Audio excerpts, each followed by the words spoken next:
اما اگه بمیرم شمارم رو لو میدم. اینجا چرا اینجوری بود؟ خب هدفمونم یه دایمند نشریز. خب تا من میگردم دنبال دایمند لایک و دنبال فراموش نشو. خب برو بریم.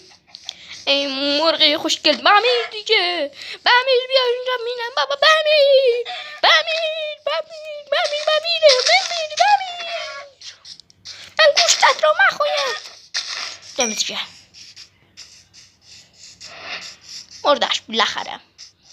مردش بالاخره. بابا اینجا درخت پیدا نمیشه. اینجا انگار قبلا ویلیج بوده یه قار.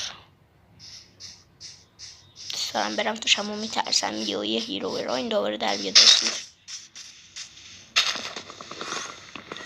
وای اندرمن بدبخت شدم رفت.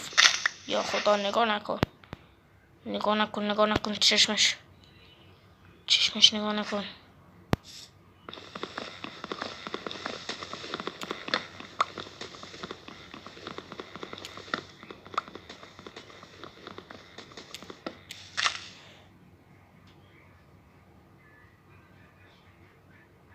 رفت اندرمن.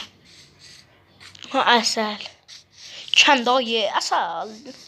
بریم اول من یه چند تا چوب ازش بسازم.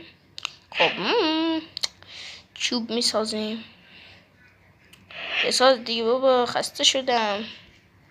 یاد من اینا میسازیم. میذاریم زمین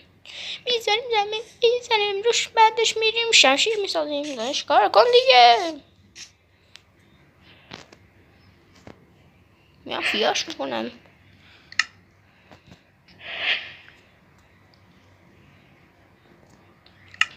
خب یه دونه ساختم. بکن حوصله‌ام سر رفت بابا. یه خوردنی پیدا کنم. گاف شما فقط بده بزنی. خب بسم الله الرحمن الرحیم. یا خدا، آی غلط کردم.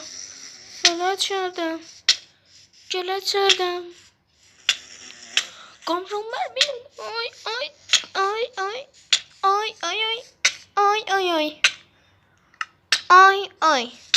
آی بابا این افکت کی تموم شد؟ میام فیاش میکنم الان توش.